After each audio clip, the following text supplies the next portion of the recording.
bibit seperti itu. Nah, tentunya kami akan berbincang dengan narasumber yang sudah kita undang di studio TVRI Sumatera Utara. Di sini ada 2 orang yang luar biasa ya. Di sini kita undang Iman Setiawan Zaluhu. Beliau adalah pegiat pertanian. Selamat sore Iman, apa kabar? Baik. Sehat ya Iman ya? Baik, terima kasih sudah hadir.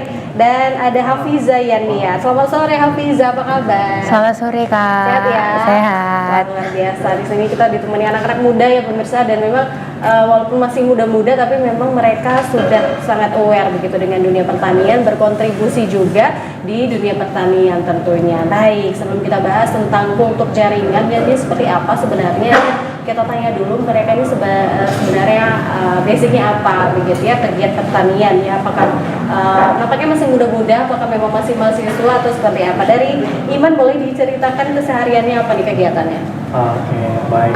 Sebelum perkenalan tadi sudah disampaikan juga Iman Setiawan Zaluhu. Saya salah satu dari program studi agroteknologi. Jadi di Universitas Muhammad Pancabudi. Oke, dari Pancabudi. Untuk kesibukan sekarang, kalau berapa bulan ini kan sebelumnya dulu kami mengikuti himpunan atau organisasi di dalam kampus. Nah, setelah itu kami juga banyak dalam beberapa bulan terakhir ini kami mengikuti kegiatan BKM di kampus kan. Jadi magang. Jadi kebetulan tadi kami ditempatkan di lab di kultur jaringan sendiri. Nah, seperti yang ada di tema kita sekarang tentang kultur jaringan. Wah, jadi pas sekali ya kita berbincang soal kultur jaringan hari ini ya. Baik, kalau Hafiza sendiri bagaimana nih kegiatannya apa saja nih? Nah, perkenalkan lagi ya. Perkenalkan, nama saya Hafiza Yaniar. Nah, kebetulan kami adalah mahasiswa semester 7 program studi agroteknologi di Universitas Pembangunan Pancabudi. Nah, jadi kami ya sebagai mahasiswa gitu. Kebetulan udah semester 7, jadi kami juga fokus pada tugas akhir gitu. Iya, sibuk ya Hafiza ya. Iya, walaupun sibuk di skripsinya tetap menyempatkan waktu untuk berinovasi juga ya, memikirkan dunia pertanian kita seperti apa dan juga langsung terjun ke masyarakat begitu ya. Baik, kita awali ya pemirsa, mungkin dari tadi pemirsa juga yang mungkin masih belum paham apa itu kultur jaringan, langsung aja ya kita bahas ya hari ini kultur jaringan itu apa. Boleh mungkin dijelaskan Iman, kultur jaringan itu apa sih sebenarnya Iman? Oke, sebetulnya kan ini pertanyaan yang sangat menarik sebelum kita membahas lebih jauh lagi tentang kultur jaringan. Jadi sebetulnya sesuai pengalaman dulu, pernah kemarin sharing-sharing kepada masyarakat di luar sana. Jadi mereka menanyakan, kamu sekarang magang di mana di kultur jaringan? Jadi ada beberapa yang memang nggak tahu tentang kultur jaringan ini. Kultur jaringan gitu ya. Kita harus perkenalkan dulu nih kultur jaringan ini. Nah, kultur jaringan ini ketika saya menyampaikan kemarin, kultur jaringan itu medianya bukan media tanah lagi pemudayaannya, tapi di agar. Nah, jadi kalau agar ini kan mereka biasanya identik dengan tanah. Jadi pemudaan di tanah, media tanah gitu. Jadi agak mereka mikir bahwasanya ini mustahil gitu. Kenapa bisa tumbuh tanaman di media agar. Nah, untuk kultur jaringan sendiri itu perbanyakan tanaman secara vegetatif, yang dimana di situ kita memperbanyaknya bukan hanya biji, jadi bisa menggunakan organ-organ tanaman lainnya. Oh gitu. Seperti akar, batang, daun dari tunas tanaman. Oh, menarik sekali. Jadi di kultur jaringan sendiri itu identik dengan sterilisasi. Jadi kita bukan main di luar ruangan lagi, tapi di dalam lahan di lab. Harus di lab ya? Ya, karena di sini kan kalau bisa kita terhindar dari segala kotoran yang mengakibatkan nanti kontaminasi di tanaman itu sendiri gitu kan. Gitu. Jadi proses memperbanyak tumbuhan melalui organ-organ yang lain daripada tanaman itu sendiri selain daripada biji begitu ya. Makanya ini bisa menjadi solusi dari kelangkaan bibit begitu ya pemirsa. Kalau memang nggak ada bibitnya nggak masalah, kita bisa gunakan batangnya, akarnya begitu ya pemirsa ya. Wah, luar biasa sekali. Baik, nah mungkin di Hafiza sendiri bisa jelaskan untuk tujuan adanya kultur jaringan ini, apa sih tujuan dan manfaatnya deh gitu, Vida?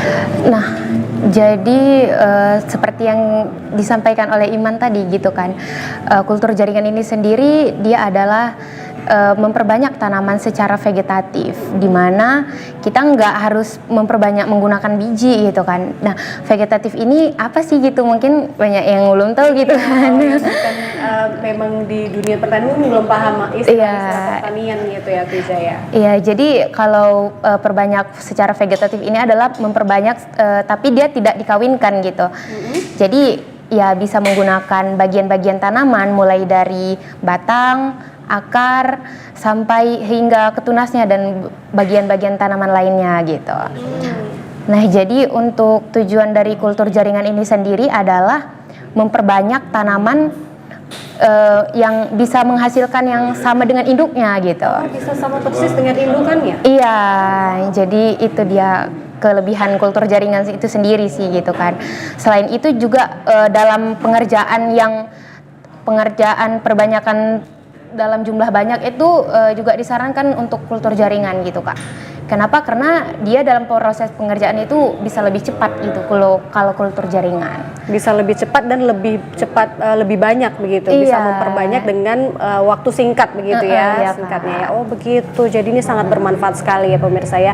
Apalagi memang yang ingin membuat lebih banyak lagi ya tanamannya tanpa menggunakan bijinya begitu ya. Bisa menggunakan kultur jaringan seperti itu. Memperbanyak dengan waktu yang lebih cepat begitu ya pemirsa ya. Oke, baik, itu tadi tujuan dan manfaat daripada kultur jaringan. Kemudian untuk kelebihan dan kekurangannya ada nggak sih di sini? Kalau kelebihannya memang kita sudah tahu bahwa ini memang memiliki manfaat dan tentunya kelebihannya begitu ya. Kalau untuk kekurangannya seperti apa? Kelebihan dan kekurangan boleh diceritakan, Iman. Jadi yang harus kita pahami dulu kan di bidang pertanian ini, setiap apapun kegiatan di bidang pertanian wajib ada kekurangan kelebihannya. Jadi kalau di kultur jaringan sendiri ada banyak hal sebetulnya kelebihan-kelebihan yang memang tidak kita dapatkan ketika kita memperbanyak tanaman di lahan gitu. Yang pertama itu kita bisa mendapatkan tanaman hasil perbanyakan dari kultur jaringan ini sesuai dengan induknya. Karena yang harus kita pahami sebetulnya Kak, tiap generasi itu kita memperbanyak tanaman nih, itu dihitung satu generasi. Jadi perbanyakan itu kedua, itu dihitung generasi kedua dan selanjutnya gitu ya. Dan biasanya generasi tanaman itu sampai generasi ketujuh menghasilkan hasil yang baik dalam baik itu biji seperti tanaman kentang yang kita bawa juga. Jadi setiap generasi itu masuk ke generasi ke-8 itu nggak maksimal lagi. Nah, untung kultur jaringan ini ketika kita memperbanyak di generasi kedua nih, kita subkultur, kita perbanyak dengan kultur jaringan, itu tidak ada penurunan hasil. Dia mengikuti hasil dari induknya sendiri. Nah, yang seterusnya dari kelebihan kultur jaringan sendiri, kita bisa memperbanyak secara banyak. Karena satu pokok tanaman di kultur jaringan itu bisa menghasilkan 10 atau 15 pokok tanaman. Nah, gitu. Jadi kelebihan sendiri juga seperti tadi ketika kita mengalami kelangkaan bibit nih pada tanaman. Jadi ketika kita mempunyai tanaman tidak ada bijinya lagi. Karena kan biasanya kan tanaman kita bisa memperbanyak yang hanya melalui biji. Biasanya begitu yang kita ketahui. Jadi dengan adanya kultur jaringan ini kita tidak takut lagi kalau mengalami kelangkaan bibit di sini. Betul. Kelangkaan tanaman karena kita bisa memperbanyak melalui akar, baik batang, baik itu daun dan tunas tanaman sendiri. Nah, untuk kekurangan tidak ada yang sangat spesifik sih menurutku, karena yang pertama lah, kalau kita lihat kekurangannya, kalau menurut kami sendiri itu yang melakukan kegiatan kultur jaringan harus orang-orang yang ahli di bidangnya. Karena ketika kita kurang dalam menguasai bagaimana cara memperbanyak secara kultur jaringan ini, itu sangat identik dengan kegagalan. Jadi bisa terkontaminasi dan sebagainya. Nah, jadi kita kekurangan orang-orang yang paham, yang bisa ini untuk mengembangkan kultur jaringan ini, memperbanyak secara kultur jaringan. Dan yang kedua, kekurangan sendiri kita tidak bisa membuat keberagaman genetik pada kultur jaringan, karena kan kultur jaringan ini hasilnya sama dengan tanaman induknya. Jadi tidak bisa melakukan keberagaman genetik Tidak bisa pada hasil bervariasi ya, dia sesuai dengan induknya seperti apa, dia nantinya akan begitulah Ya. tumbuhnya begitu ya. Oh gitu, baik, luar biasa sekali pemirsa, banyak kelebihannya dibandingkan kekurangannya seperti itu ya tentunya ya. Baik, nah pemirsa pasti penasaran ya, ini sebenarnya prosesnya seperti apa membuat kultur jaringan yang memang sangat bermanfaat sekali ya pemirsa ya, karena yang kita ketahui selama ini memperbanyak tumbuhan itu hanya melalui bijinya begitu ya, dari bibitnya begitu ya. Nah ternyata dengan tidak adanya bibit pun, kalaupun kita menghadapi kelangkaan ya, apalagi untuk para petani di luar sana, jika Anda mengalami kelangkaan bibit ya Bapak Ibu ya, Anda bisa menggunakan kultur jaringan seperti itu, bisa menggunakan akarnya, batangnya, tunasnya, daunnya seperti itu ya.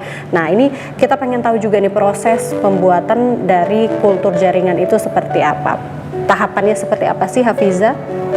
Nah, jadi untuk tahapan-tahapan dalam kita melakukan kultur jaringan ini sendiri, yang pertama itu ada sterilisasi, terus ada pembuatan media, sama ada subkultur. Oke, jadi 3 tahapan itu yang harus dilakukan ya. Iya Kak. Nah, jadi kita mulai menjelaskan bagaimana sih, apa sih itu tahapannya gitu Iya. kan. Tahapan sterilisasi. Nah, jadi untuk sterilisasi kultur jaringan ini dibedakan menjadi 2 gitu Kak. Apa aja sih itu tahapannya? Yang pertama ada sterilisasi alat, terus ada sterilisasi bahan. Nah, kita mulai dari sterilisasi alat gitu kan. Alat-alat yang sebelum kita gunakan untuk kultur jaringan ini Kak, kita memang harus kita sterilisasikan gitu. Kenapa? Karena ya biar nggak ada kontam, karena kita memang harus betul-betul steril gitu dalam melakukan kultur jaringan ini. Jadi untuk alat-alat yang berbahan plastik gitu, itu kita cukup mencucinya dengan bersih, lalu membilas dengan air. Setelah itu kita semprot alkohol. Kalau untuk bahan-bahan yang berbahan kaca atau besi seperti botolnya itu gitu kan, terus seperti gunting, pinset dan lain-lainnya itu kita harus mencucinya menggunakan air mengalir gitu Kak. Kita gosok-gosok juga gitu kan, harus sampai bersih gitu. Setelah kita gosok-gosok, baru kita bilas menggunakan air mengalir. Setelah itu kita rendam ke dalam Clorox gitu Kak. Oke, nah ini sebelum lebih lanjut lagi, kita belum bahas soal alat dan bahannya apa saja sebenarnya yang harus disterilisasi gitu ya pemirsa ya. Nah, alat-alat dan bahan yang digunakan untuk membuat kultur jaringan ini apa saja yang perlu disiapkan? Nah, kalau untuk alat-alat yang digunakan yang umumnya gitu kan dalam melakukan sterilisasi itu, yang pertama ada botol. Setelah itu ada gunting, ada scalpel, ada pinset, sama ada petri dish dan lain-lain gitu kan.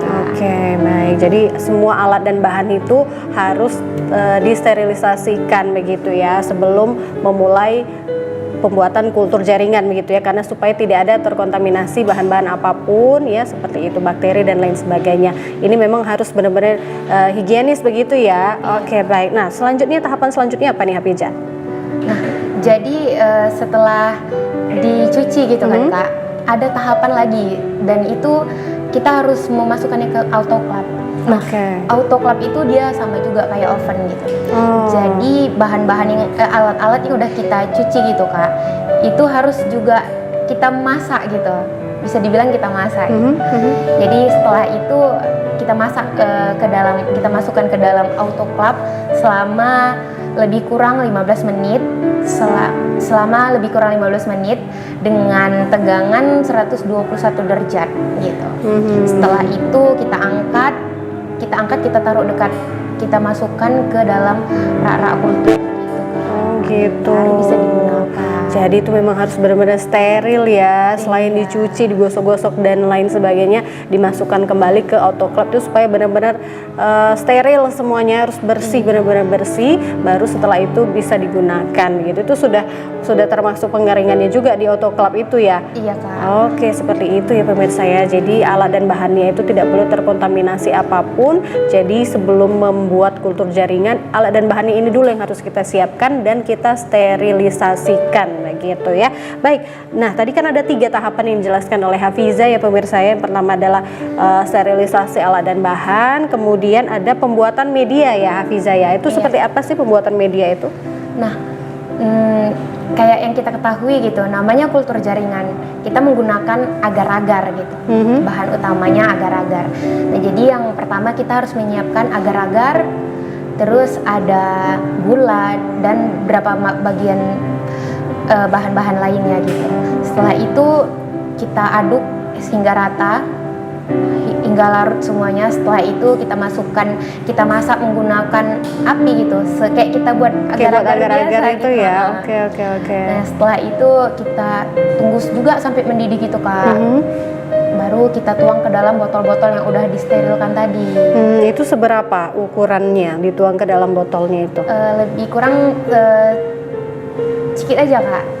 Oke, boleh dikasih contohnya ini ya yang sudah iya. jadi ya. Nah, jadi cukup sedikit saja ya seperti ini ya pemirsa ya. Boleh bisa dilihat mungkin.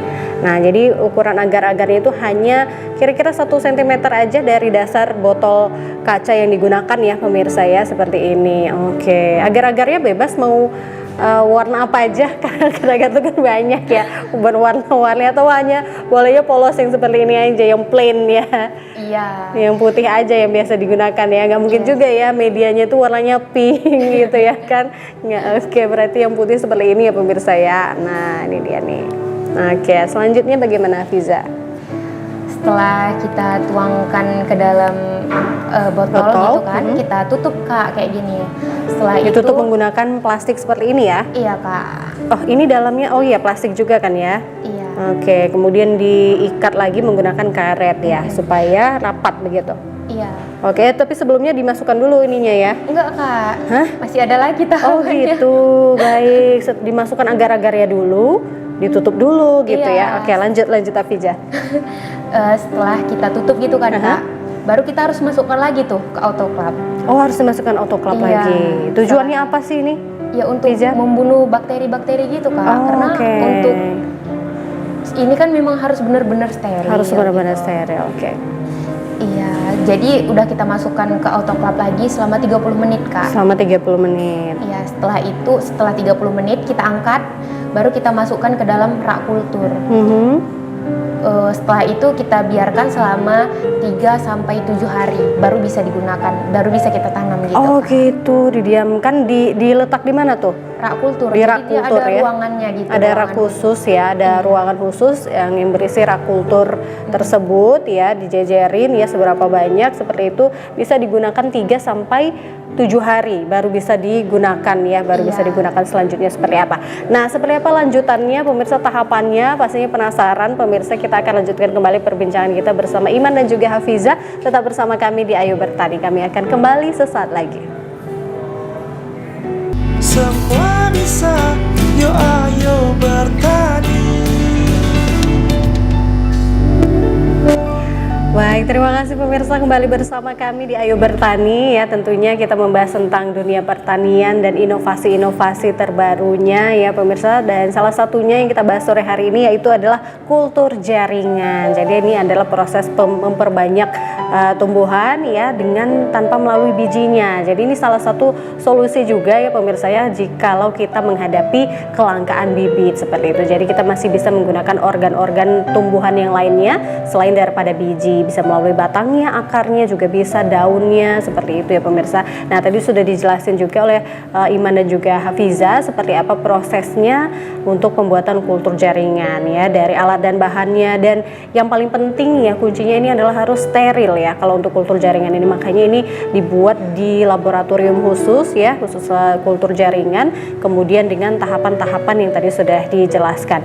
Baik, nah sebelum kita melanjutkan kembali perbincangan kita ya bersama dengan Hafiza dan Iman, kita saksikan dulu ya pemirsa tayangan berikut ini tentang kultur jaringan.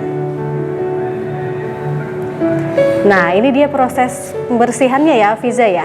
Iya Kak. Oke. Terus Baik. ini kami masak agar-agarnya tadi. Pembuatan agar-agarnya.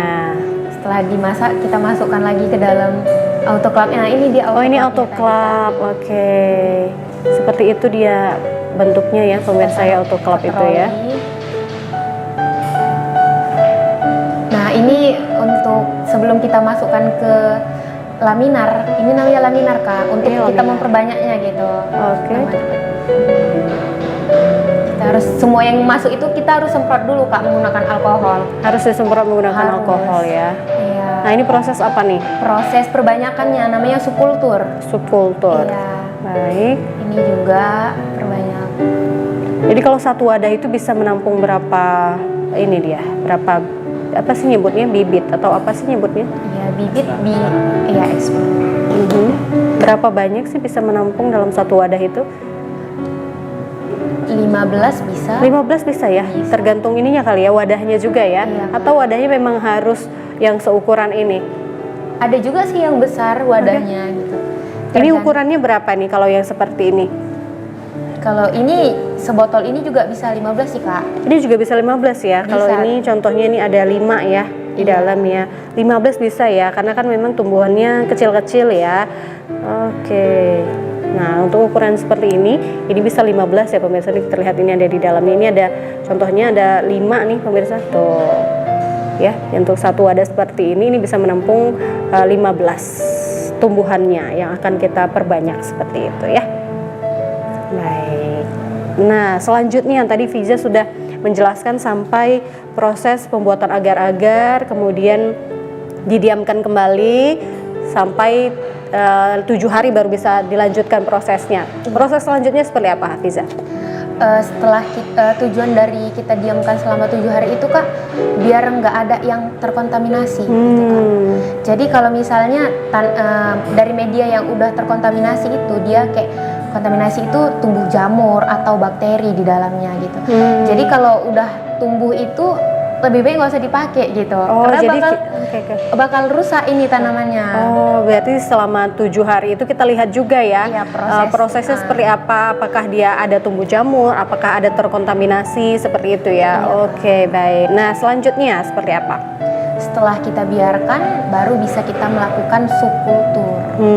Seperti yang di video tadi ya. Iya Kak.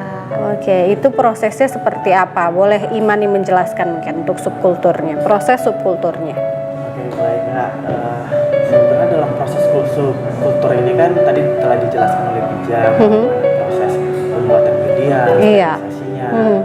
Nah, di subkultur sendiri itu kan udah jadi nih seminggu 7 hari kalau udah jadi medianya, baru kita memperbanyak lagi seperti yang ini kan. Iya. Ini kan proses inisiasi, udah lewat inisiasi.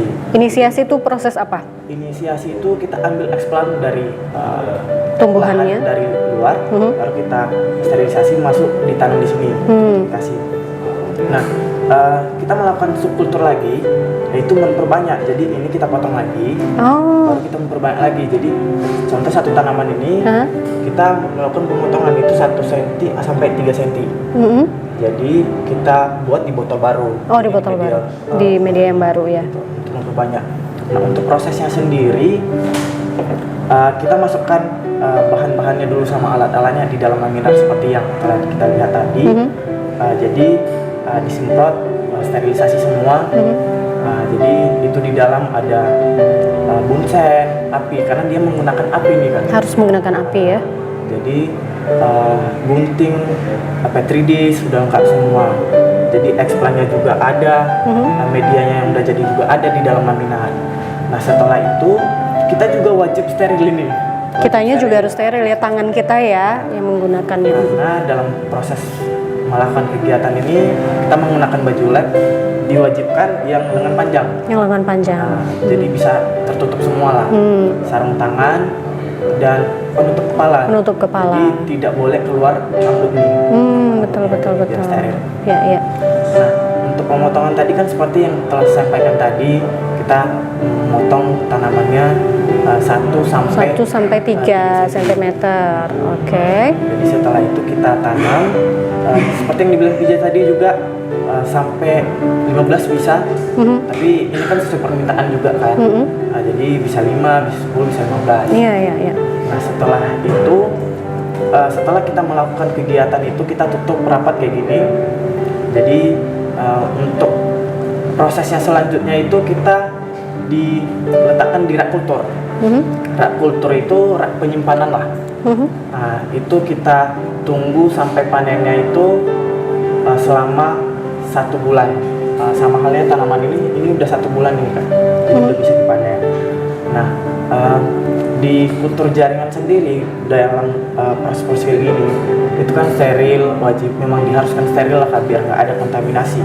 Dan biasanya juga walaupun udah ditanam nih, kadang terkontaminasi, bukan cuma hanya pembuatan medianya aja. Oh iya. Nah, jadi kalau sempat terkontaminasi temunya jamur, misalkan jamur itu kan putih kan, udah nggak bisa dipakai lagi nih, kita buang, kita ganti. Walaupun sudah proses subkultur ya, masih ada juga bisa terkontaminasi begitu ya Men ya? Oh gitu. Kesalahannya tadi di kita. Bisa Tidak jadi steril tangan kita ketika tidak kita melakukan steril. kegiatan ini. Oh begitu. Jadi ini memang benar-benar sensitif sekali ya, harus benar-benar steril begitu ya. Oke. Nah usianya berapa maksimal untuk pembuatan subkultur ini? Maksimalnya udah Waktunya? Sekitaran 2 bulan juga bisa. 2 bulan Biasanya ya? kan mulai sebulan udah bisa kita pengenalan. Oh gitu. Seperti yang ini Men pegang ini sudah berapa lama nih? 1 bulan. 1 bulan ya. Ukurannya sudah segini. berapa senti ya kira-kira? Sekitaran 6 atau 7 cm. 6 atau 7 cm ya. Oh gitu. Itulah tadi dia prosesnya ya, proses dari pembuatan kultur jaringan tadi ya pemirsa ya. Jadi memang harus dikerjakan di laboratorium khusus. Nggak boleh sembarangan ya Iman ya. Kalau untuk di luar daripada laboratorium berarti nggak bisa ya Iman ya? Nggak bisa. Jadi sedikit menjelaskan sedikit Kak. Jadi di lab itu ada pembagian tempatnya lagi. Ada pembagian tempatnya lagi? Pembagian tempatnya lagi. Jadi tidak bisa tempat yang satu ini kita satukan semua kayak pencucian, melakukan kegiatan subkultur itu nggak bisa, wajib dipisah. Jadi ada satu ruangan untuk memasak, untuk cuci, untuk motor mensterilkannya, ini, untuk sterilisasinya. Nah setelah itu ada labnya. Nah lab itu semua bahan-bahan yang ada di situ ada semua, ada raknya kan. Kayak agar-agar yang kita gunakan ada di situ semua, alat-alatnya. Dan disitulah ada laminarnya. Laminarnya tadi untuk kegiatan subkultur tadi. Baru yang satunya itu tempat penyimpanannya. Nah rak kultur. Jadi biasanya itu di ruangan rak kultur itu tidak bisa mati lampu, nggak bisa karena mengakibatkan stunting pada tanaman gitu. Jadi suhu wajib dijaga. Lampu wajib ada. Suhunya harus berapa sih kalau untuk ini? Sekitaran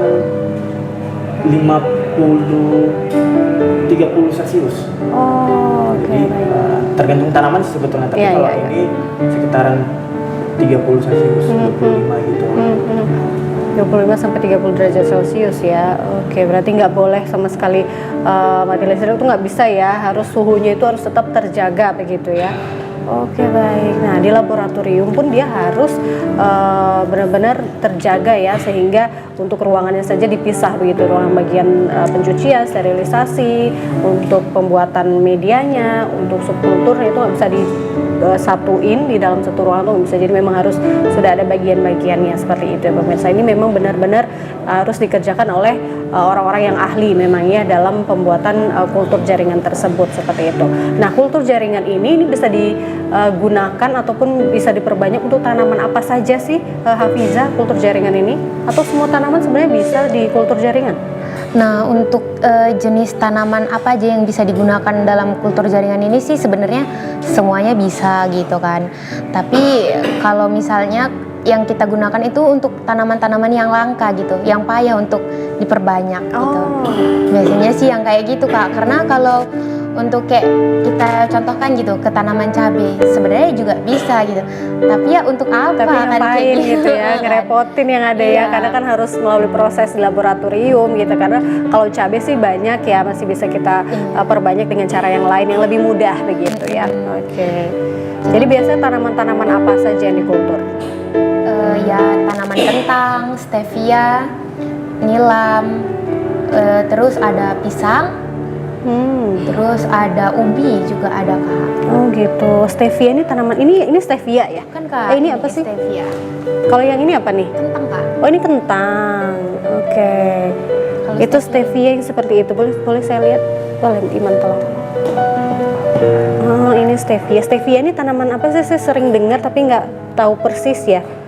Stevia ini tanaman apa sih, Pija? Tanaman pengganti gula, Kak. Tanaman pengganti gula. Iya. Oh ya, benar-benar. Jadi biasa digunakan untuk yang ini kadar gulanya lebih rendah begitu ya. Tapi rasanya juga sama manisnya gitu. Sama manis ya, biasa digunakan untuk orang-orang diabetes ya, gula-gula stevia. Nah, gitu biasa Iya. kita dengar gula stevia, gitu tuh pemirsa. Jadi seperti ini pemirsa nih. Tanamannya ya. Ini adalah tanaman stevia. Jadi ini tanaman pengganti gula begitu ya. Nah, inilah yang diperbanyak menggunakan kultur jaringan ya. Oke. Nah, selain stevia ada kentang, ada juga apa tadi? Ubi juga ya. Iya, Kak. Oh gitu, jadi tanaman-tanaman yang memang agak susah diperbanyaknya begitu ya pemirsa, tanaman-tanaman yang agak langka mungkin ya, ya seperti itu yang di kultur jaringan menggunakan laboratorium tentunya, dan ini hanya orang-orang yang khusus ya, tentunya orang-orang yang memang sudah berpengalaman, yang sudah paham seperti apa proses kultur jaringan tersebut. Allahu Akbar. Ya ada gangguan sedikit pemirsa ya. Baik, nah setelah ini selesai ya subkulturnya, ini sudah bisa dipindahkan ke media yang lain. Seperti apa sih prosesnya untuk pemindahannya? Karena ini kan memang benar-benar steril begitu, dan ukurannya juga masih kecil begitu ya. Takutnya kalau memang yang belum paham ini takutnya rawan rusak begitu tanamannya. Seperti apa sih prosesnya, Iman, boleh dijelaskan? Sebenarnya kalau di kultur jaringan ini kan dia bagian perbanyakannya kan. Jadi perbanyakan seperti kita gunting tadi kan kita pisah-pisah. Nah ini sebetulnya di kultur jaringan ini memang tidak sampai berbuah, tidak sampai besar lah. Tidak gitu. sampai Jadi besar. makanya memang tadi 1 bulan sampai 2 bulan aja. 1 sampai 2 bulan saja. Nah itu biasanya kita pindah tanam itu. Pindah tanam ya? Kita masuk di lahan, tapi tidak langsung di lahan proses penanamannya kan. Itu biasanya kita pindahkan dulu di sejenis rumah kaca. Nah, jadi kita pindahkan di situ untuk menyesuaikan gitu pada tanamannya. Nah, jadi setelah itu baru beberapa hari udah sesuai baru kita pindahkan di lahan besar. Gitu, seperti itu. Nah kalau untuk ininya gimana nih, kan medianya nih agar-agar nih, kemudian bisa dipindahkan ke media apa nih? Media tanah langsung. Bisa langsung ke media tanah ya? Oh gitu ya pemirsa ya, baik. Nah jadi ini bisa langsung dipindahkan ke media tanah begitu ya, karena ini memang prosesnya hanya 1 sampai 2 bulan begitu, proses untuk memperbanyaknya ya, subkulturnya seperti itu ya pemirsa ya. Baik, nah setelah dipindah medianya, pindah tanam begitu, ada perawatan khusus yang perlu dilakukan nggak sih untuk yang perbanyakan dari kultur jaringan begitu ya pemirsa ya? Paling pada umumnya lah Kak, bagaimana cara pemudaan, penyiraman, pemupukan juga, jadi pembersihan gulma dan sebagainya. Jadi memang kalau kata orang kan, ya udah kalau sama-sama ditanam di lahan, jadi apa yang menjadi pembeda? Iya. Nah gitu, pembeda di hasilnya. Hasilnya berbeda? Hasilnya berbeda sekali Kak. Jadi kemarin kami sempat ke penangkar tanaman kentang. Jadi di situ kalau misalnya bibitnya itu diambil dari umbi nih, yang biasa nggak dari kultur jaringan sendiri, itu bisa sampai 10 sampai 15 umbi aja hasilnya. Tapi kalau dari kultur jaringan itu sampai 26 umbi. Jadi bayangkan perbedaan hasilnya sendiri kan, gitu Kak. Jadi memang walaupun memang agak sedikit capek sih, ada proses memang kan pemindahan itu, tapi hasilnya memuaskan sih. Oh ternyata hasilnya itu lebih memuaskan lagi, lebih banyak. Misalnya nih kentang ataupun ubi begitu ya, umbinya bisa lebih banyak. Itu apa yang membuat bisa ada perbedaan yang ini cukup signifikan ya kita katakan ya untuk hasilnya begitu? Apakah ada kandungan apa sih dari kultur jaringan ini sehingga membuat hasilnya bisa lebih banyak begitu? Baik, yang menjadi pembeda udah sebetulnya seperti tadi kan Kak. Kalau dari umbi, kita tanamin dari umbi, itu generasi ke generasi udah. Jadi coba kalau misalnya umbi yang kita gunakan nih, kalau yang pada umumnya kan, generasi ke-8 masuk ke 9, itu udah sebetulnya udah nggak maksimal lagi. Oh sudah menurun ininya ya, produktivitasnya gitu ya. Nah jadi kalau di kultur jaringan sendiri kita membudayakan itu memperbanyak kultur jaringan itu ya generasi keduanya atau generasi ketiga. Jadi itu yang kita subkulturkan, yang kita perbanyak. Oh jadi masih produktif ya. Oke. Jadi kita juga tidak mengeluarkan bibit, kita pindahkan ke lahan kalau misalnya tidak mengalami seleksi. Jadi bisa kita pastikan kalau tanaman yang kita keluarkan, yang kita pindah tanamkan itu udah steril, udah terhindar dari segala penyakit. Jadi makanya memang hasilnya seperti itu juga. Itu sangat berpengaruh. Yaitu penyakit yang dibawa, kayak mana hamanya. Kalau hamanya tidak ada hama di sini kan, apalagi kalau di botol kayak gini. Oh gitu. Jadi berarti indukannya juga harus diperhatikan ya kalau untuk kultur jaringan ini. Apa nih syarat-syarat ataupun kriteria dari indukan yang nantinya akan dikulturkan jaringannya? Mungkin sebetulnya kalau kita dari ini kan, kita memang wajib mengambil explant yang udah tua. Yang sudah tua. Jadi tidak boleh terlalu muda, tidak boleh terlalu tua gitu kan. Kalau dari lahan ya. Yang sudah dewasa lah ya kita katakan. Tapi kalau cerita multifikasi Kak, ini kan multifikasi nih. Udah jadi udah kita perbanyak, terus kita perbanyak lagi, subkultur lagi. Jadi sekitaran 1 bulan udah bisa kita perbanyak lagi. Gitu. Jadi memang benar-benar indukan yang juga berkualitas, tanaman yang sehat, yang baik, yang tidak ada terkena penyakit, hama dan lain sebagainya gitu ya, supaya nantinya juga turunannya ataupun perbanyakannya anakannya bisa tumbuhnya juga sehat begitu ya. Baik, ini menarik sekali ya pemirsa ya. Jadi bisa memperbanyak tanaman ataupun tumbuhan itu dengan lebih baik lagi begitu ya, hasilnya lebih memuaskan lagi. Baik, kita akan lanjutkan kembali ya pemirsa perbincangan kita mengenai kultur jaringan ini. Untuk itu Anda harus tetap bersama kami di Ayo Bertani. Kami masih akan kembali untuk Anda sesaat lagi.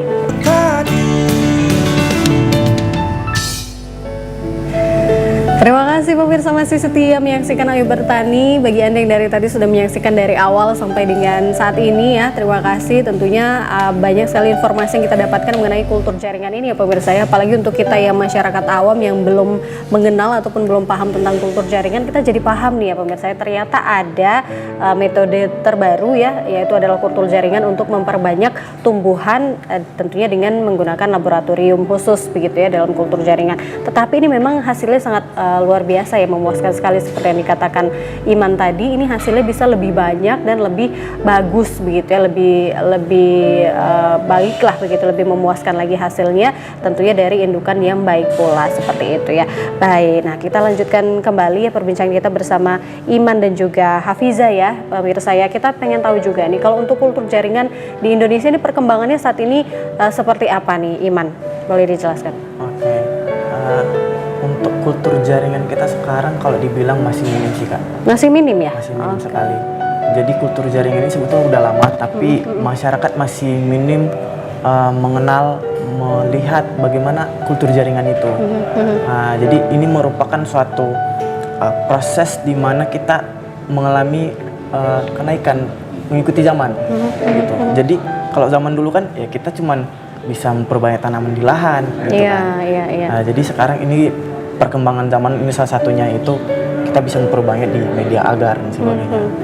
Nah mungkin yang harus kita siapkan sekarang kalau di masyarakat, begitu juga kawan-kawan di luar sana, jadi harus update sih. Harus update. Kita harus melihat perkembangan di luar sana, bagaimana cara melakukannya, terkhusus di kultur jaringan ini kan. Kita harus belajar sebetulnya ya dasar-dasarnya aja kita tahu gitu, karena ketika kita mempunyai dasar untuk melakukannya nanti menjadi mudah dan gampang gitu. Jadi kita juga wajib mengikuti sosialisasi sih, banyak mengikuti sosialisasi tentang kultur jaringan, banyak mengikuti hal-hal yang memang berkaitan tentang pertanian lah. Jadi di kawan-kawan juga atau masyarakat di luar sana yang udah tahu dan paham tentang kultur jaringan, kita juga bisa membuat sosialisasi ini kayak timbal balik, jadi saling menguntungkan di sini. Iya, betul, jadi betul. biar kita sama-sama paham dan kita tahu dan paham bagaimana cara mengikuti perkembangan zaman mulai dari pertanian kita pada saat ini gitu kan. Betul sekali. Jadi masyarakat juga lebih paham ya, setidaknya kita mengenal dulu nih, mengetahui dulu ada yang namanya kultur jaringan di dunia pertanian kita ya, seperti apa cara memperbanyaknya. Kemudian kalau untuk masyarakat di luar sana yang membutuhkan kultur jaringan ini ataupun proses kultur jaringan ini bisa kemana sih sebenarnya Iman, bisa bergabung ke kalian atau ada tempat yang di Medan atau di Sumatera Utara ini untuk kultur jaringan itu sendiri atau laboratoriumnya khusus begitu? Oke, kalau untuk di Medan sendiri sebetulnya udah banyak sekali tempat-tempat kultur jaringan atau lab dan sebagainya macamnya. Cuman memang kita tidak bisa membuka wajib bisa masuk ini untuk belajar, tidak segampang itu juga karena ada prosedur, ada peraturannya juga. Jadi memang orang-orang tertentu ini pun kayak di kampus ya, kemarin diajukan oleh kampus gitu kan untuk belajar di sana gitu. Jadi inilah untungnya juga kayak magang dan sebagainya, kita lebih paham jadinya. Kalau misalnya di proses pembelajaran kita lebih banyak materi, kalau ada praktek juga ada, tapi memang kadang kan ada kelebihan kekurangan di satu tempat. Jadi dengan itu, dengan magang di luar sana kita juga bisa. Jadi mungkin kalau masyarakat ini mau belajar tentang kultur jaringan, jadi sebetulnya ada jalur-jalurnya tersendiri sih. Bisa dari pemerintah pun kayaknya bisa lah, nah gitu. Tapi ada wajib, mungkin ada perlengkapan surat-surat dan sebagainya gitu kan. Iya, karena ini kan memang menggunakan fasilitas laboratorium begitu ya pemirsa ya. Jadi memang harus ada proses ataupun tahapan-tahapan yang harus kita lalui, nggak boleh sembarangan begitu ya. Nah kalau kalian sendiri di sini kenapa sih berminat begitu ya untuk mempelajari kultur jaringan itu sendiri? Dari Hafiza dulu mungkin, motivasinya apa gitu mempelajari kultur jaringan, kemudian setelah mengetahui ini apa yang akan kalian lakukan ke depannya begitu, Hafiza? Jadi untuk motivasi kenapa kami milih kultur jaringan ini, karena ini adalah satu hal yang langka gitu kan.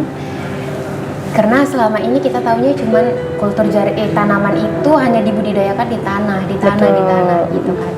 Jadi kemarin itu kami bisa ngambil ke kultur jaringan juga, kebetulan kami juga jarang mendengar, jadi kami milih untuk kultur jaringan gitu kan. Jadi kultur jaringan ini sebagai pembeda gitu, bahwa nggak semua perkembangbiakan tanaman itu dilakukan di tanah. Terus untuk motivasinya para petani muda Indonesia gitu, jangan pernah malu sebagai petani, karena nggak selamanya pertanian itu ada di tanah. Nggak selamanya pertanian itu ada di tanah, bisa jadi di agar-agar.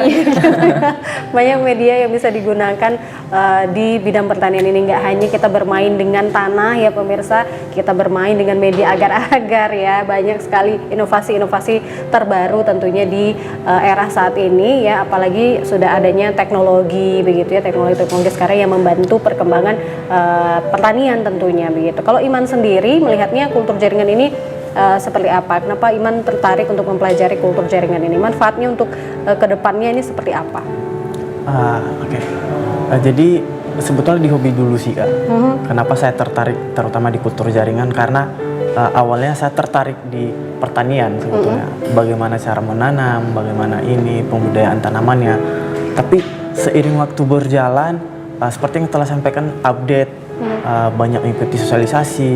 Jadi di sini menimbulkan pengetahuan, jadi kayak ingin belajar lagi tentang kultur rasa jaringan. ingin tahunya semakin tinggi ya. Jadi makanya sampai saat ini lebih mendalami tentang kultur jaringan. Karena ini, kalau misalnya memang kita cuma belajar bagaimana cara pembudayaan yang pada umumnya, mungkin tidak ada peningkatan gitu kan. Jadi dengan ini mungkin ini salah satu yang menjadi pembeda, kita mendapatkan ilmu baru gitu. Nah jadi kalau tujuan ke depan juga kita harus mengembangkan sih. Jadi harapan saya kalau sendiri, jangan cuma saya yang tahu tentang kultur jaringan ini, tapi kawan-kawan masyarakat di luar sana juga tahu, paham. Jadi negara kita bisa bersaing di luar sana. Betul. Gitu kan Kak. Dan ini juga bukan tentang hanya kultur jaringan saja, begitu juga dengan alat dan mesin pertaniannya, kita juga wajib update sih untuk perkembangan pertanian ini Kak. Iya betul sekali. Jadi anak-anak muda di luar sana memang kita harus banyak tahu ya, harus banyak ingin tahu dulu deh nih, pengen tahu ini, pengen tahu itu, ingin mempelajari ini, mempelajari itu supaya lebih berkembang lagi ilmu yang kita dapatkan ya, seperti itu. Nah kalau kalian sendiri nih sudah pernah terjun ke lapangan nggak sih, kegiatan apa yang sudah kalian lakukan ke masyarakat? Hafiza sudah pernah begitu? Pernah mendatangi penangkar kultur jaringan sih Kak. Oh ya. Iya. seperti yang kayak kata Itu di Iman mana tadi. sih lokasinya, Fiza? Di Karo, Kak. Di Tanah Karo. Iya. Oke. Jadi kan juga tanaman kentang juga harus tumbuh di udara yang dingin gitu kan, suhu yang dingin. Jadi juga beberapa petani Karo sana juga udah mulai update loh, Kak. Kayak, jadi mereka juga udah mulai beli bibit itu di lab-lab yang menyediakan kultur jaringan. Wah, menarik sekali. Iya, iya. Jadi kami kemarin itu ke sana, terus beliau itu cerita para petaninya itu kan, kayak, kami bisa panen sampai sekian loh gitu. Jadi Dengan kan kultur jaringan ini gitu ya. iya dari kultur jaringan. Jadi kayak lebih wah gitu hasilnya daripada yang kita beli, yang kita perbanyak menggunakan umbi gitu. Lebih menguntungkan para petani tentunya Iya, ya.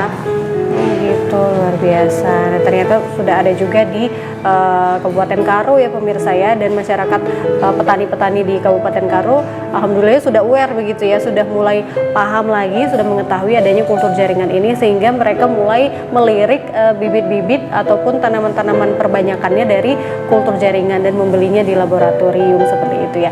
Kalau Iman sendiri nih seperti apa nih, ke lapangan sudah ada pernah sosialisasi nggak nih ke masyarakat tentang kultur jaringan ini? Sosialisasi pernah juga sih Kak. Jadi sebetulnya sama Ya, juga sih kegiatannya sama Fija, ya. karena memang kadang satu tim juga. Jadi memang belajar tentang ini, ngajarin. Kalau masyarakat itu di luar sana, para petani khususnya, bagaimana nih pendapatnya tentang kultur jaringan? Kalau ini yang pertama kan mereka agak ini sih kaget. Tapi yang hal positifnya mereka mau belajar sih tentang kultur jaringan ini. Jadi hal yang seperti itulah. Coba kalau misalnya kita stuck di sini aja, kita dapat ilmu, kita stuck di sini aja nggak ngapa-ngapain. Jadi dengan ada ilmu ini kita bisa mengajari orang di luar sana. Jadi berdampak kepada masyarakat. Betul sekali, lebih bermanfaat lagi supaya masyarakat semuanya bisa mendapatkan manfaat dari kultur jaringan ini, terkhusus untuk para petani di luar sana ya, apalagi yang menggunakan kultur jaringan tentunya lebih menguntungkan lagi karena nantinya panennya akan lebih banyak begitu ya, kuantitasnya, kemudian kualitasnya juga lebih baik begitu ya pemirsa ya. Baik nih, saya pengen tahu juga nih dari kacamata kalian nih sebagai milenial ya, petani milenial, kalau saat ini kalian memandang pertanian di Indonesia, di Sumatera Utara nih khususnya itu seperti apa perkembangannya? Dari Hafiza dulu mungkin. Untuk perkembangannya para petani di Indonesia itu juga kayak harus update gitu. Jadi mau tua mau muda kita semua juga harus update gitu. Karena soal pangan adalah soal hidup matinya bangsa. Jadi kita jangan malu sebagai petani.